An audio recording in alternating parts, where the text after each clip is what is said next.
Jalem opened the door and found Emily lying on the floor.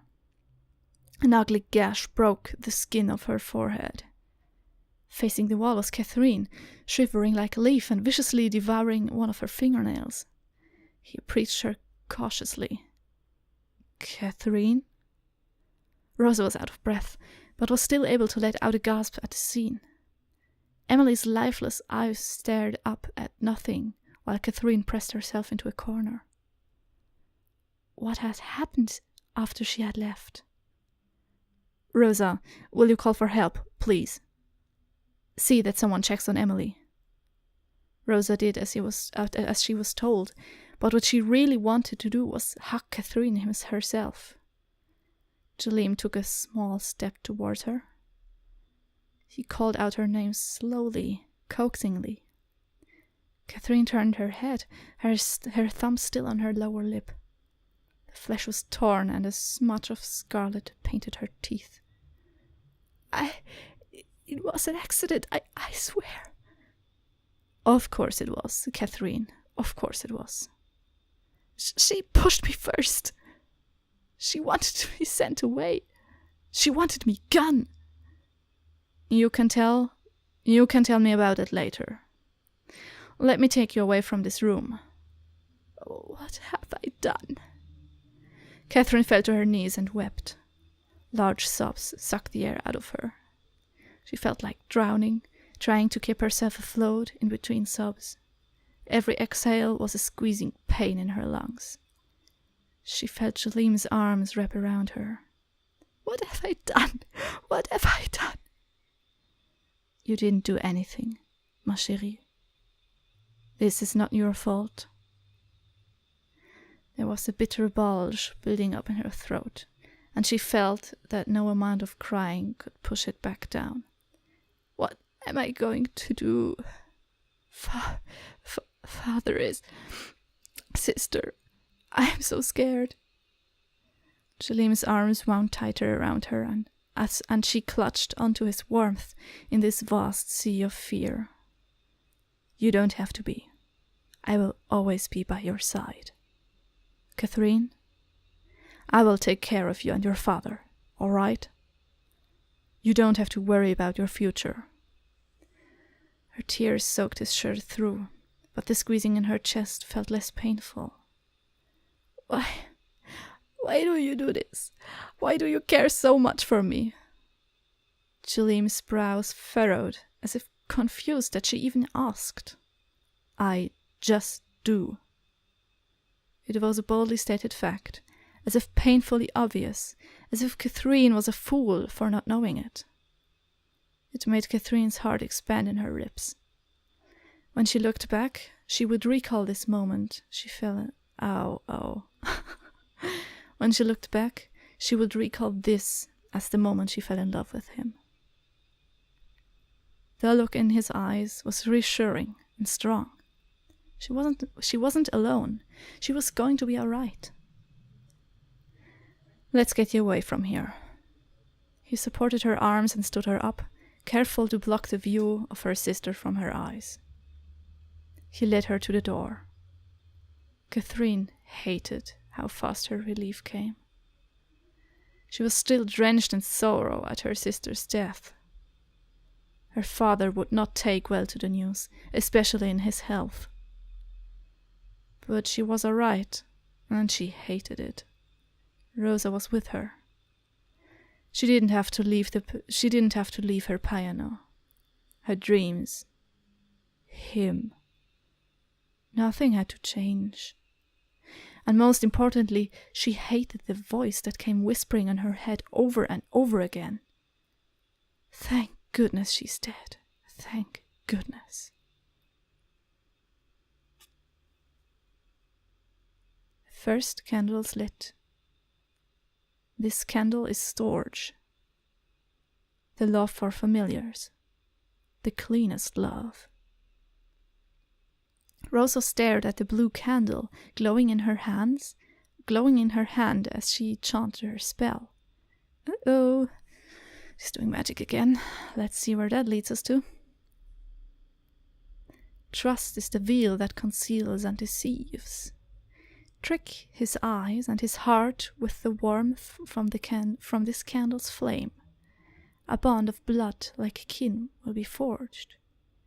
Weave his trust so this tongue will yield so what is sought.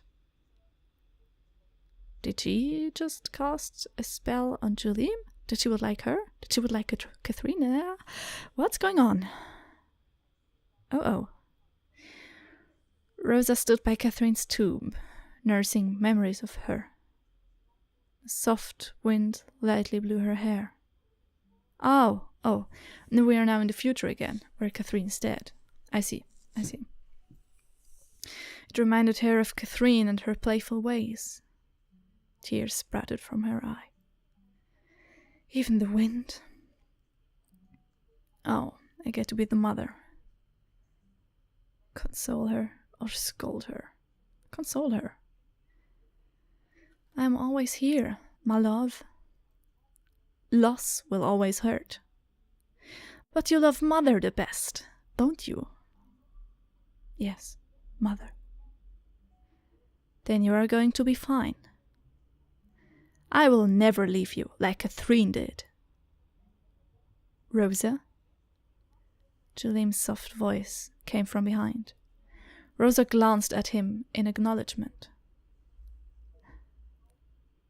He stood quietly beside her for a few moments, but ventured to speak. Have you thought about my offer? My house is always open for you. Remember that. I'm sorry for my outburst back then. It's nothing.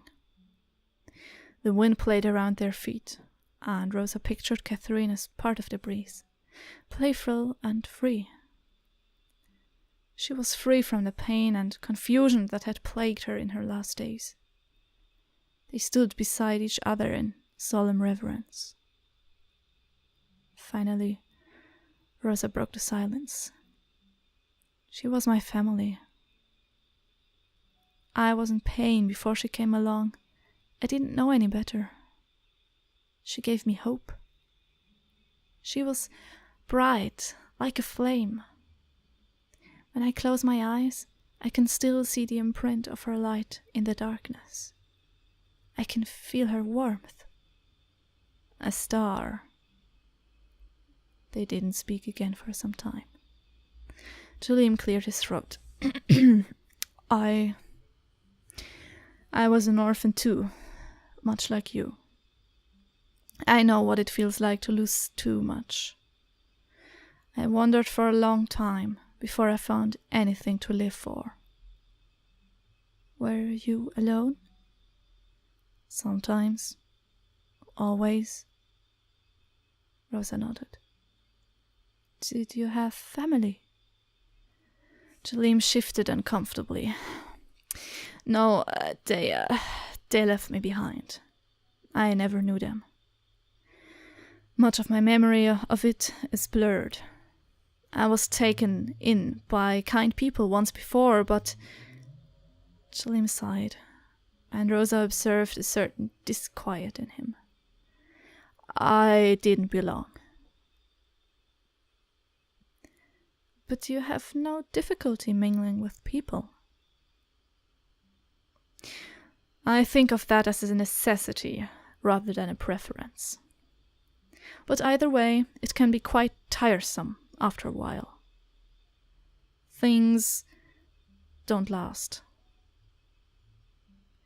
I don't know why I'm telling you this.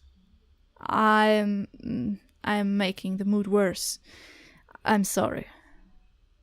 I don't mind. Juliem had never opened up to her about his past before, and it worried Rosa how little she actually knew about him. Anyway, would you like to go around town?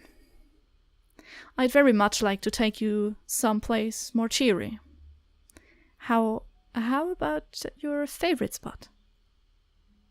Juliem smiled with understanding. Woo, nice. The pair traveled up a hill at the edge of town. There, the view overtook the quaint village. The sunset painted everything in the pink glow of dusk. of endings. It is always so beautiful here.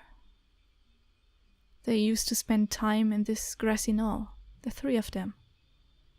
It was their own little hideaway. Memories of the past crept up on every corner. The ghost of laughter echoed in the wind. Rosa touched the trunk of the small tree they had carved their names on. So many fond memories. Rosa, I want you to have this. Jalیم took Rosa's hand and placed an item in her palm. It was a simple silver locket. She looked up at him questioningly. I have had that for as long as I can remember. One of my remembrances of the past. I can't take this.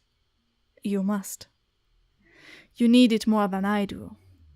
But it's old, and the locket doesn't even open anymore. I don't know why I held on it for so long. I held on to it for so long. I can't even remember how I came to have it. But it comforts me. Maybe it will have the same effect for you. This is your treasure, Jalím. It feels wrong to take it. On the contrary, I believe you must take it. Call it a hunch or a feeling, an urge on my part. I'm not good with expressing sorrow or even giving comfort. But I want to do something, at least, for you. He closed his hand over hers, affirming the gift. It's yours. Please, take it. You are wrong if you think I am letting you stay in the castle simply for Catherine's sake. I do it on my own accord. Let me do this for you, Rosa. We have been friends for quite a while. If you need to leave, at least stay until you feel ready to go. All right. But I will continue working in your household for my lodging. You don't have to do that. I can raise your status to a lady. You can read and write now, and very well. I'm sure you will be more comfortable in a higher position. I have no need for a higher position. I have no need for a higher position. Just free access to your library. You have come a long way from the shy little girl back then, Rosa. Watching you grow has been a pleasure. Yes, the library is yours. They were quiet for a while, only conversing through looks, smiles, and tiny sighs. Rosa realized that she had been holding onto Jalím's hand all the time. What's going on? She broke off from his hold, rather embarrassed. We should head back. You're right. It's getting quite late. Jalím walked over to the carriage to get it ready. Excellent, child. Being a maid in his household will give you free access to the rooms. He trusts you completely. It seems that the candle worked. Oh no. God damn it, how I hate Mother. I guess so. Rosa looked at the silver necklace in her hand. She fiddled with it, trying to open the lock. Open it or leave it alone. I personally like to trust Jalím, and I want to leave it alone. I loathe that thing. I don't wish to accept any gift from that man. I wish you hadn't taken it. In any case, just leave it alone. Yes, Mother. Rosa slipped the necklace into her coat's pocket. The spell will start its effect in stages, gradually uncovering his true face. Fondness first, then trust, familiarity. Rosa sighed. But was the spell necessary after all? Didn't she already have that with Julie? Rosa bit her lip, remembering the warmth of his hand. They had known each other for a long time. It was rather comforting to have someone to mourn with. However, Rosa did find it strange that Julie rarely even mentioned Catherine anymore. It was as if he was shedding her off like skin. Again, the taste of blood in her throat resurfaced. The memory of the needles made her stomach lurk. Since her friend had died, the Marquis had begun spending all his hours locked in his office. He barely showed himself socially, rarely even attended meals. But they were casting a powerful spell, something that might harm Jalim. What if he was, after all, innocent? She had years of good memories with him. What was she even expecting to find out? Exactly how could she live with the guilt of 2 dead friends? Wait, was she somehow involved in their deaths? What's going on? Rosa sighed. She cared for him. Despite all the suspicions, she knew that much. But Mother was adamant. 3 candles for 3 loves. A fitting curse for a man who frolics in love's domain. Storge, the love for familiars. Philia, the love for friends. And Eros, the love for lust. Open his heart with Storge. Unmask him with Philia. Strike him down with Eros. Yet Rosa kept a 4th candle. One she had named Agape. Unconditional love. She didn't know whether she would ever use it. Mother, of course, would object. But just in case Eros successfully struck Jalim, she wished to light Agape. At least give him peace before. Rosa walked towards Jalim, a pang of anxiousness biting at her. Rise, my daughter. The work lays ahead. To bring him down, we must find his weakness. Then we attack. Revenge will be sweet, my dear daughter. Do it for Mother.